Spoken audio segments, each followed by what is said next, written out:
Hey everyone, Leanne here from Kingdom Bloggers. So in this video, we're going to talk about all those error messages you keep getting from Google Search Console.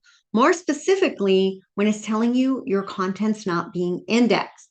So we're going to hop over into my Google Search Console. I'm going to kind of break down what some of these things mean.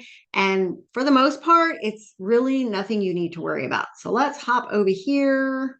All right, so when you're in Google Search Console, you're going to come over here to this indexing section, and you can see here, so this is my Kingdom Blogger site. Actually, let me go to one of my smaller sites because it'll be a little easier to understand.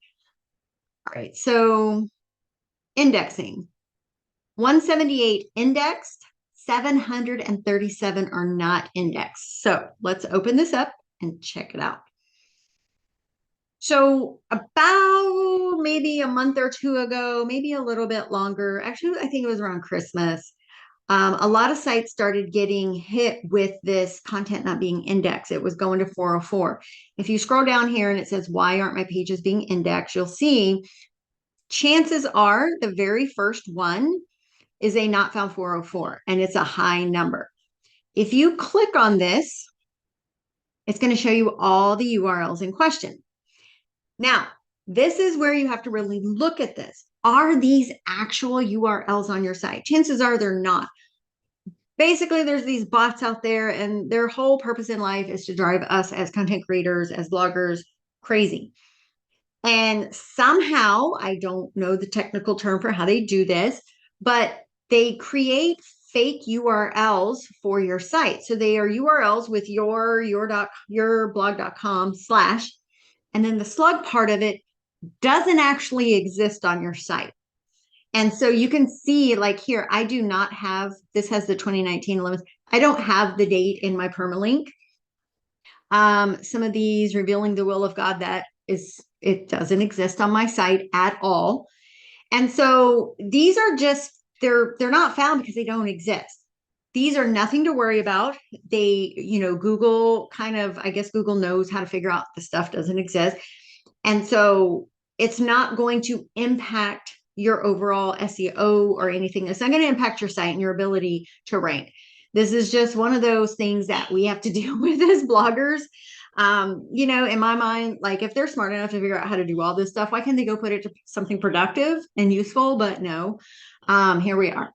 So that is your 404 not found. Now, if as you're going through these, you see like these are posts maybe you deleted, maybe you had a URL and you deleted the post, or if you had a category and you deleted the category, those will show up on here too. Now you can go back to your site, and if you have rank math, for example, you can create a permanent, like in the redirection section. If you've deleted it completely, you can give it, I think it's a 410 maintenance code, and it'll tell Google the content doesn't exist anymore, and eventually it'll fall off of here. But even if you don't do that, the content will eventually fall off. I had a student in one of my very first bootcamp classes.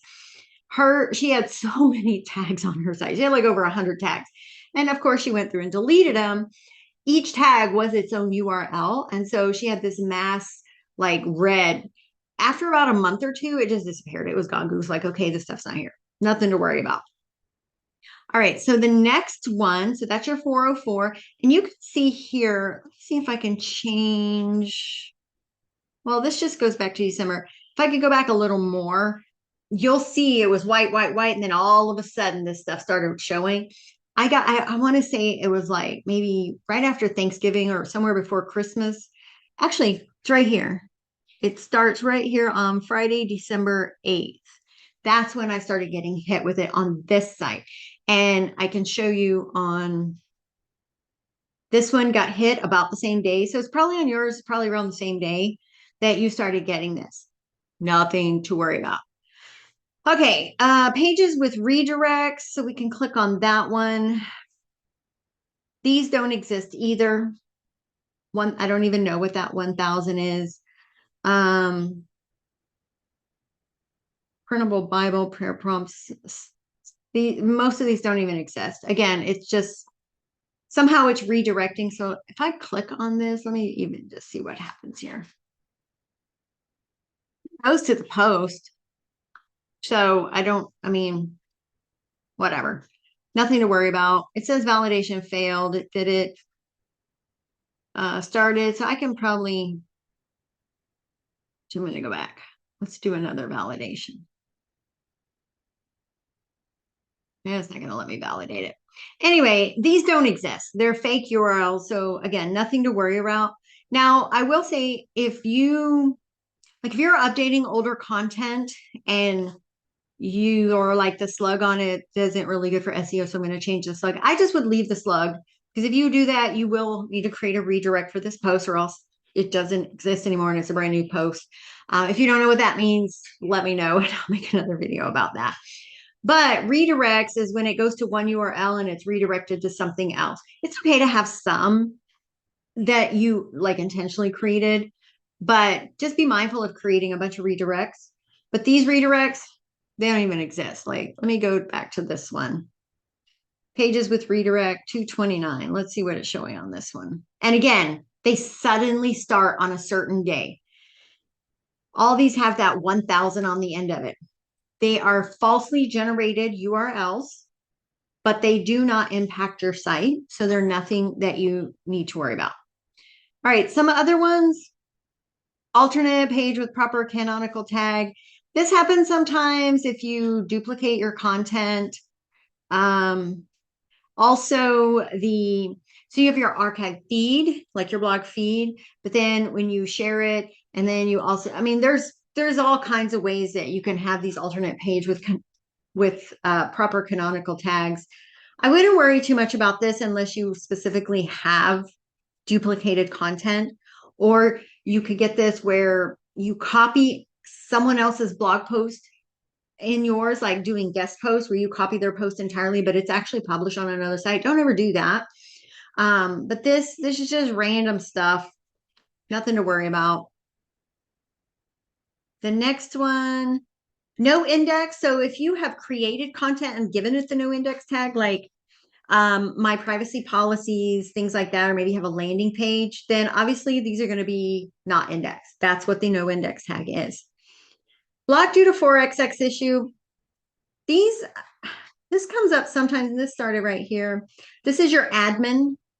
Well, obviously the admin login URL is not going to be accessible by the crawlers. If you have other ones on here, then you can maybe look into those.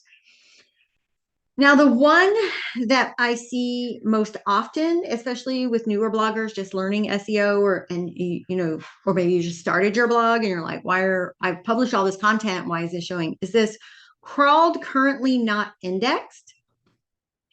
So this means that Google knows about it. Google has crawled the content, but for whatever reason, it's just not. So there's two things.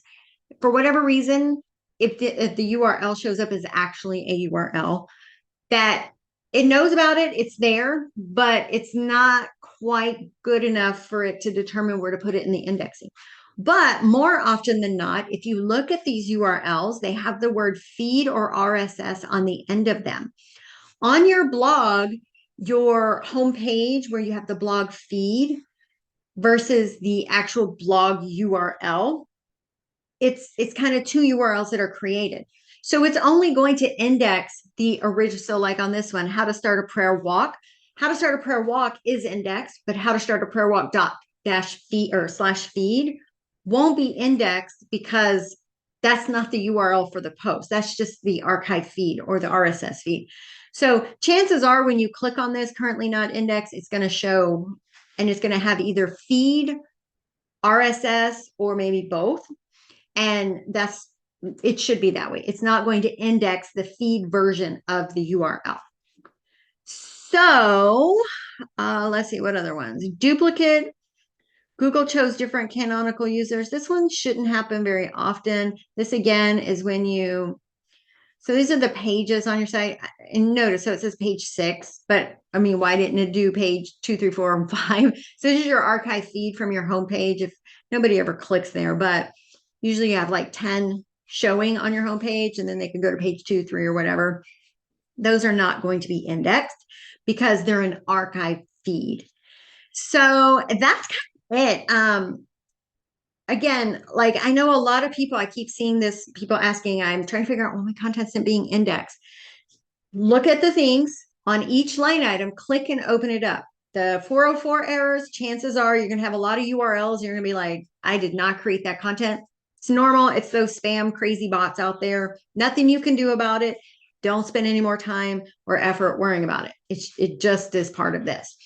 The index or discovered not indexed, again, could be your RSS feed version of the URL. Or if you are a brand new site, like less than 6 months or less than 12 months old, and you're just barely starting to see organic traffic, Google just doesn't have enough authority on you to really decide that that post was good enough to index it yet. It knows it's there, but it's still sort of like pondering over where it belongs in the indexing. 9 times out of 10, those things you are seeing, nothing to worry about. Now, if there's some major issue, Google will send you a specific message that says there's a problem with this URL. Go take a look at it. Sometimes it's one of the things we just mentioned. Sometimes it is something. There was a one post that it said it was no indexed, and I went and looked, and somehow I checked the box for no index. I didn't intend to, so I went back and made sure it was good. Sometimes you just do weird stuff and you don't know how it happened. That's fine. Go fix it. But for most of all those other errors that you're going to see, don't go take a whole day to go down that rabbit hole because there's nothing there for you to fix. Like it's just stuff that's normal. Also, I do want to mention if you have the free version of Ahrefs, you will get that monthly audit and it will say your site health or whatever. And you'll start going down all the rabbit trails about the 4XX and the 5XX and the this and that. Look, that's a third party tool. Don't worry about it. The only thing you should worry about inside there is when it tells you you're ranking for new keywords. Unless Google Search Console tells you there's an issue, then the site health audit from Ahrefs, don't even worry about that. Go to your Google Search Console and then look through the items that it's listing. And now you know what each of those means. And so if there actually is a problem, then you can take action. But for the most part, these things are not anything you can do anything about. So I hope this was helpful. I know it was really fast and a lot, but I've just seen so many people asking in my Facebook group, sending me emails and messages and stuff about it. So I figured this was a perfect reason to make a video. If you have any questions, drop them below or hop over to my Facebook group. That's actually the best place to get help. And please like this video. It helps me, in the algorithm and all the things. So I will see you guys all in the next video. Bye.